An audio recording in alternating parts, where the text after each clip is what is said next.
पहाड़ों से घिरे एक छोटे से कस्बे में एक पुराना और सुनसान बस स्टॉप था, जिसे लोग छायाओं वाला स्टॉप कहते थे।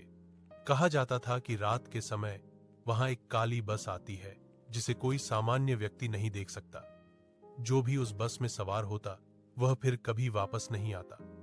गांव के बुजुर्ग बताते थे कि वह बस किसी और दुनिया की होती है, जहां जीवित लोग कदम रखते ही गायब हो जाते हैं। लेकिन आरव, एक जिज्ञासु और निडर युवक, इन कहानियों को सिर्फ अंधविश्वास मानता था। उसे हमेशा रहस्यों को जानने की चाह थी। एक दिन उसने आसपास के लोगों से उस बस के बारे में सुना। उसकी जिज्ञासा बढ़ी और उसने तय किया कि वह सच्चाई का पता जरूर लगाएगा। उस रात आसमान में गहरे बादल थे और ठंडी हवा चल रही थी। सड़क पूरी तरह खाली थी। रात के 12 बजे आरव उस सुनसान बस स्टॉप पर पहुंचा। वहां एक पुरानी टूटी हुई बेंच, जंग लगा बोर्ड और चारों ओर फैली धुंध थी। अचानक माहौल और भी ठंडा हो गया, जैसे हवा में किसी अदृश्य शक्ति की पकड़ हो। तभी दूर से इंजन की कराहती आवाज सुनाई दी। धुंध को चीरते हुए एक पुरानी, काली, धूल से ढकी बस धीरे धीरे उसकी ओर बढ़ रही थी। उसके हेडलाइट्स पीले और मध्यम थे, जैसे सदियों से बुझने का इंतजार कर रहे हों।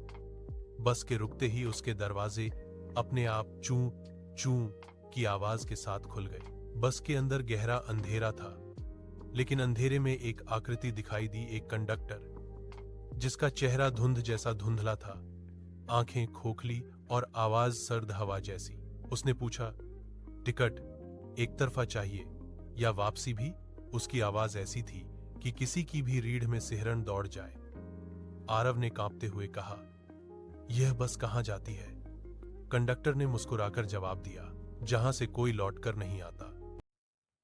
इतना सुनते ही बस के अंदर बैठे यात्रियों की परछाइयां हिलने लगीं, जैसे वे इंसान नहीं, धुंधले आकार हों। आरव को समझ आ गया कि वह एक शापित बस के सामने खड़ा है। तभी उसके पैर खुद बस के अंदर बढ़ने लगे, मानो कोई अदृश्य शक्ति उसे खींच रही हो। उसी समय आरव को अपनी दादी का दिया हुआ सुरक्षा ताबीज याद आया। उसने उसे कसकर पकड़ लिया। अचानक ताबीज तेज चमकने लगा और बस में बैठे सारे साए चीखते हुए पीछे हट गए। बस जोर से हिली, जैसे कोई बड़ी शक्ति उसे रोक रही हो। कंडक्टर गुस्से में चिल्लाया, तुम हमें शांति क्यों नहीं लेने देते? हम तुम्हें भी ले जाते। लेकिन ताबीज की रोशनी बढ़ती गई। बस जोर से कांपने लगी और धीरे धीरे धुंध में घुलकर गायब हो गई, मानो कभी अस्तित्व में ही नहीं थी। रोशनी खत्म होते ही बस स्टॉप पर फिर से शांति छा गई। आरव अकेला खड़ा था। उसे समझ आ गया कि गांव के लोगों की कहानियां सच थीं और वह किसी तरह मौत की दुनिया से बचकर लौटा था। अगले दिन उसने गांव के सब लोगों को यह घटना बताई। बुजुर्गों ने कहा कि शायद ताबीज ने उसे बचाया, क्योंकि वह बस उन बेचैन आत्माओं की थी जो अतीत में एक भयानक हादसे के शिकार हुए थे। उस रात के बाद वह बस कभी किसी ने नहीं देखी। कहते हैं उस बस को शांति मिल चुकी थी, या शायद वह किसी नए यात्री का इंतजार कर रही है।